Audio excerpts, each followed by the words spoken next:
Hello बच्चों, आपके अपने यूट्यूब चैनल न्यूरेज अकेडमी में आपका स्वागत है। हम क्लास 10th का इम्पोर्टेंट क्वेश्चन पढ़ा रहे हैं मैथ्स में।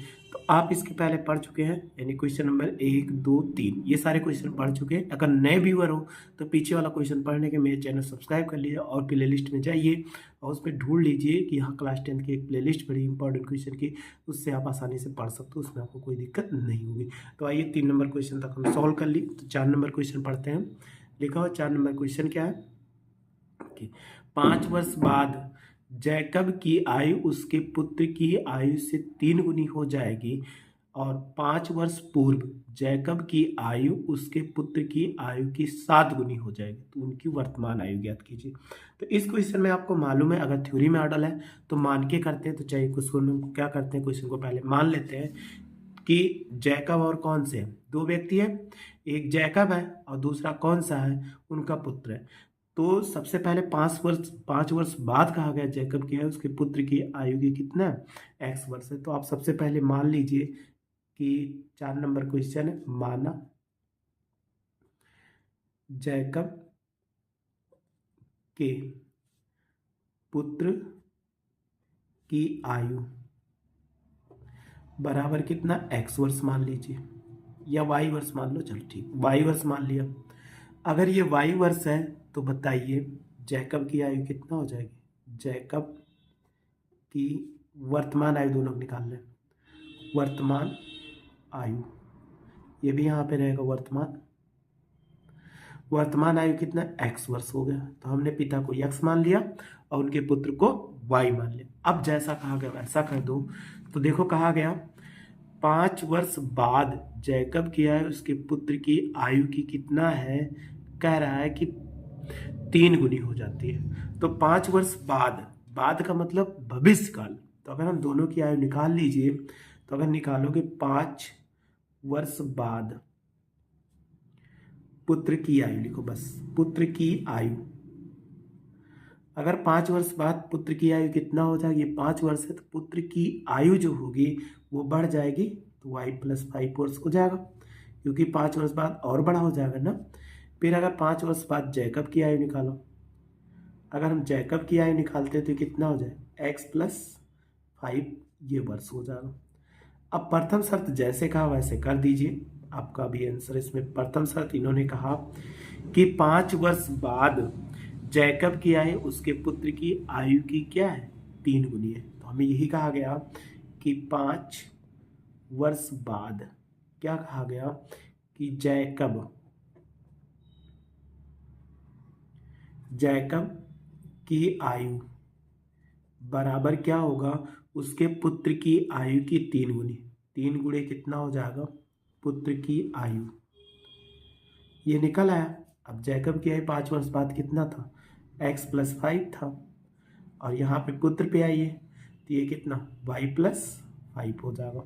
अब हम अगर x ऐसे लिखते हैं और 5 को उधर ले जाओ, इनको 3 से गुणा करो 3y, और 5 दे कितना हो जाएगा, +15 और -5 हो जाएगा। ये +5 राइट साइड ले जाएंगे तो -5 हो जाएगा। तो x बराबर देखो 3y प्लस कितना आ गया 10।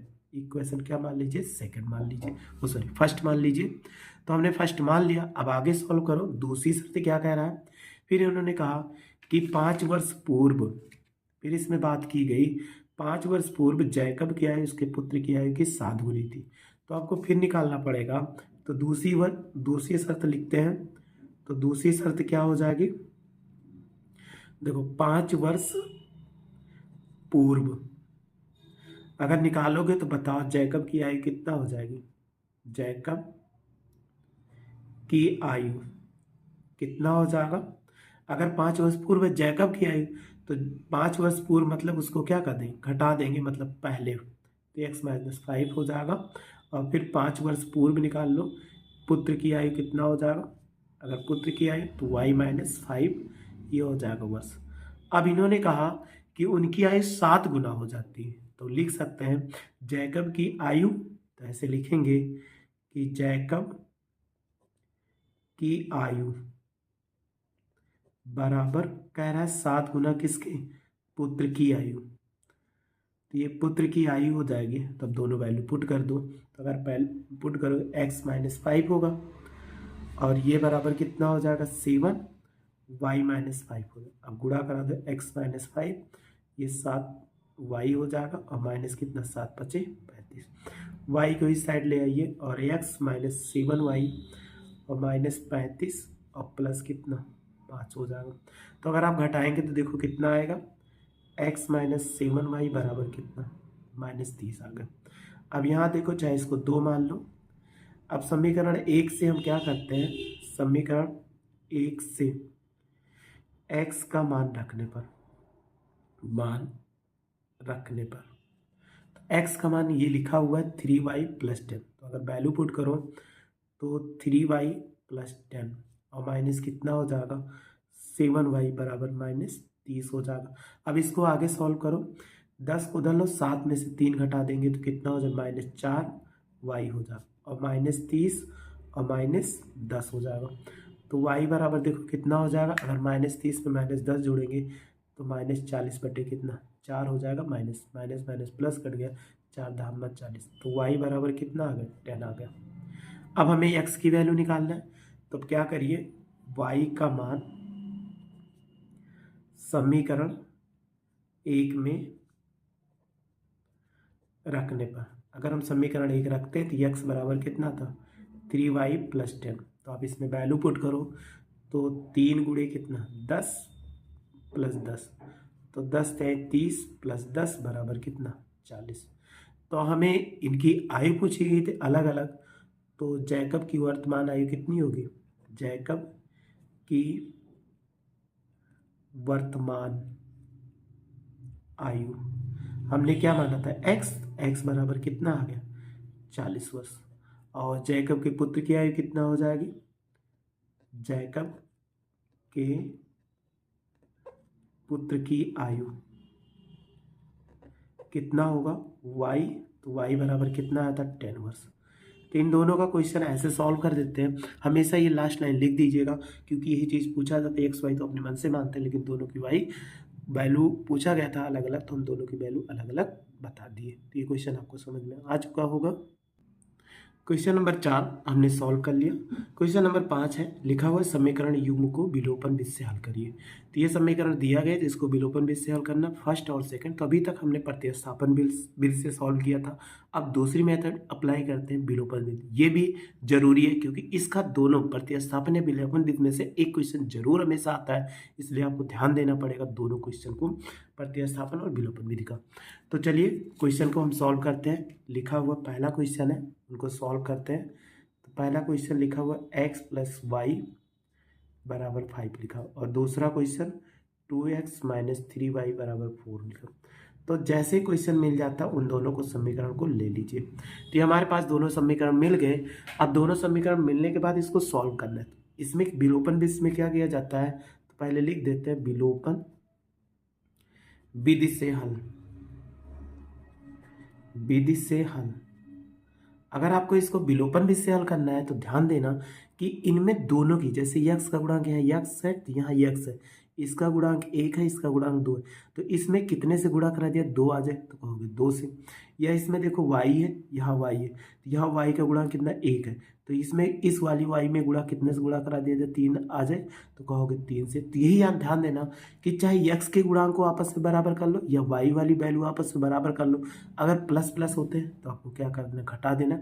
माइनस माइनस होते हैं तो जोड़ देना। अगर प्लस माइनस रहेंगे तो हमें क्या करना, घटा देना है। तो चलिए क्वेश्चन को सॉल्व करते हैं। ये माइनस है, ये प्लस है, यहाँ y को बराबर कर रहे हैं, तो y को यहाँ 3 है और यहाँ पर कितना y है। तो हम क्या करते हैं, समीकरण 1 में ऐसे लिखते हैं, समीकरण 1 में 3 से गुणा करके समीकरण 2 जोड़ने पर, अर्थात ऐसे भी लिख सकते हो, अगर आप अर्थात ऐसे लिखना चाहो शॉर्ट में तो ये होता है 3 फर्स्ट और प्लस कितना सेकंड, ऐसे हम लिख सकते हैं। तो मतलब पहले वाले समीकरण 3 से गुणा करा, दूसरे वाले जोड़ दिया गया, उसमें कुछ नहीं। तो इसमें 3 से गुणा कराओ, लेफ्ट और राइट से दोनों साथ गुणा कराओगे तो ये हो जाएगा 3x और प्लस 3y और पानते हैं कितना 15 हो गए। इधर गुणा कराओ तो ये हो जाएगा 2x, इसमें कोई गुणा नहीं कराना, पैसा वैसे लिख देना, -3y और बराबर कितना हो जाएगा 4 हो जाएगा। अब आप देखो अगर ये जोड़ना है तो हमें क्या करें, यहाँ लिख देते हैं जोड़ने पर तो ये असमान चिन्ह है, एक प्लस है माइनस, तो आप घटाओगे कट जाएंगे और 3 में 2 जोड़ो तो कितना 5 हो जाएगा और 15 4 कितना 19 हो जाएगा। तो अगर यहाँ 5x बचा तो इसको उधर ले जाएंगे गिनती को, तो ये कितना 19/5 हो जाएगा। तो उस वाले से वैल्यू थोड़ा सा यह आसान है, एक्स का मान आ गया। अब एक्स का मान चाहिए क्वेश्चन फर्स्ट में रख दो या सेकंड में रख दो। एक्स का मान समीकरण 1 में रखने पर, चलिए 1 में रखते हैं। तो 1 कितना था, x + y = 5 था। तो चलिए यहाँ पर x की वैल्यू रखो तो कितना 19/5 और प्लस y बराबर कितना 5 हो जाएगा। इसको उधर ले जाओ तो y बराबर 5 माइनस 19/5, इनको इससे गुणा कराओ तो 5 25 और माइनस कितना 19 और बटे कितना हो जाएगा 6। तो अगर आप देखोगे 25 में से 19 घटाओगे तो कितना 5 हो गई। तो इसमें से घटाएंगे 19, 25 में से 19 तो y बराबर कितना 6/5। ये इसका आंसर हो जाएगा जो हमें लाना था। तो ऐसे आप कोई भी क्वेश्चन मिले उसको आसानी से आप सॉल्व कर सकते हो। बस आप ध्यान देना एक्स वाई के गुणांक बराबर करो, अगर चिन्ह समान होते हैं तो घटा दीजिए, अगर विपरीत होते हैं तो जोड़ दीजिए, तुरंत आपका आंसर आ जाएगा। चलिए नेक्स्ट क्वेश्चन फिर देखते हैं। अगला क्वेश्चन है, यहाँ पर लिखा हुआ है सेकंड नंबर, x/2 + 2y/3 = -1 और x - y/3 बराबर कितना 3 है। तो यहाँ पर क्वेश्चन लिख लेते हैं फिर बताते हैं कि कैसे हम सॉल्व करेंगे, क्योंकि बिना क्वेश्चन के आप सॉल्व नहीं कर पाओगे। तो क्वेश्चन पहले लिख लेते हैं अच्छे से, फिर इसके बाद हम आपको तरीका बताते हैं। बहुत आसान सा क्वेश्चन है, x/2 + 2y/3 = -1 और दूसरा क्या लिखा हुआ है, x - y/ कितना है 3 है बराबर 3 लिखा हुआ है। तो आप इन क्वेश्चन को सॉल्व करना है, तो सॉल्व करने के लिए इसको इक्वेशन फर्स्ट मान लो, इसको इक्वेशन सेकंड मान लो। हम किस विधि से हल करने जा रहे हैं, विलोपन विधि से। तो लिख देते हैं विलोपन विधि से हल। अब क्या करें कि ये दोनों बराबर हो जाए। तो आप ध्यान से देखो, ये वैल्यू कितना, यहाँ 2 है, यहाँ पर 2 नहीं है। तो अगर हम इसमें 2 से गुणा करा दें तो 2 गुणे कितना फर्स्ट, और ये हो जाएगा प्लस, ये प्लस और माइनस है तो हम क्या कर देंगे सेकंड को जोड़ देंगे। इसमें 2 से गुणा कराओ तो अगर आप ध्यान देखो x/2 और 2 से गुणा कराओगे 2 से 2 कट जाएगा, तो कितना बचा, यहाँ x बचा, इसमें सॉरी हमें किस में गुणा, इसमें गुणा कराना है सेकंड में। तो सेकंड में हमने क्या किया 2 से गुणा करा दिया, तो x/2 हो गया। इनको पहले ऐसे लिख दीजिए 2y/3 और बराबर -1। अब इनमें 2 से गुणा कराइए तो ये कितना हो जाएगा 2x हो जाएगा, और इसमें भी 2 से गुणा कराओगे तो -2y/3 हो जाएगा, और 3 दूनी कितना 6 हो जाएगा। अब आप क्या करिए, देखिए प्लस माइनस ये कट जाएंगे और इनको जोड़ो तो x/2 + 2x, और ये 6 में से 1 घटाएंगे तो 5 हो जाएगा। अब हमें इसको सॉल्व करना है, तो कैसे सॉल्व करें, 2 दूनी 4 और 1 कितना 5 हो जाएगा। तो ये लिख सकते हैं 5x/2 बराबर कितना 5। तो x बराबर 5 × 2 और बट्टे कितना 5, ये इससे कट गया। तो आप बताइए x की वैल्यू कितनी आ गई, x की वैल्यू 2 आ गई। अब x का मान चाहे समीकरण 1 में रखो या 2 में रखो, तो x का मान रख देते हैं, x का मान समीकरण 1 में रखने पर, चलिए 1 यहीं पे रख देते हैं ताकि आप आसानी से देख सको। तो 1 क्या था, ये था, तो यहाँ पर अगर हम वैल्यू रखेंगे तो कितना हो जाएगा 2/2 + 2y/3 बराबर -1। 2 से 2 कट गए 1 और प्लस कितना आ गया 2y/3 बराबर -1 हो जाएगा। अगर इसको इधर ले जाए तो 2y/3 बराबर -1 और -1, तो y कितना हो जाएगा -2 हो जाएगा, और ये इधर गुणे में तो ये 2 हो जाएगा, भाग में हो जाएगा, और ये कितना 3 हो जाएगा। तो 2 से 2 कट गया तो y बराबर कितना आ गया -3 आ गया, जो हमें इतने ही कह रहा था लाने के लिए। तो ऐसे आपको कोई भी क्वेश्चन मिलता है आसानी से आप सॉल्व कर सकते हैं। अगर आप इसी क्वेश्चन में उत्तर की जांच करना हो तो उत्तर की जांच भी कर सकते हो। उत्तर की जांच ये आप अपने कहीं भी रख कर सकते हो, x/2 और प्लस 2y/3 बराबर आपको लाना है -1। तो x की वैल्यू कितना है 2 है, तो 2/2 +2 इंटू -3 और y +3, 3 से 3 कट गया, 2 से तो 1, और यहाँ पर कितना बचा, माइनस से गुणा -2 कटा देंगे तो कितना -1 के बराबर आ गया ना। ये चीज़ लाना है। तो ऐसे आपको कोई क्वेश्चन मिलता है तो आप हमेशा सॉल्व करके विलोपन या प्रतिस्थापन विधि से इसके बाद क्या करो, उसमें उत्तर की जांच कर लो। उत्तर की जांच करने के बाद आपको कंफर्म हो जाएगा, कोई डाउट नहीं रहेगा उस क्वेश्चन की, आपका आंसर गलत है। इतना आपको अच्छे से समझ में आ चुका होगा। तो ऐसे मेरे वीडियो को जितना हम क्वेश्चन दे रहे हैं वैसे आप सॉल्व करते रहो अच्छे से, आपको कोई दिक्कत नहीं होने वाली है। बस आप मेरे साथ ऐसे जुड़े रहिए, अच्छे से पढ़ते रहिए, आपको कोई प्रॉब्लम नहीं होगी। वीडियो अच्छी लगी तो लाइक और शेयर करो तथा मेरे चैनल को सब्सक्राइब करिए। वीडियो देखने के लिए थैंक यू सो मच।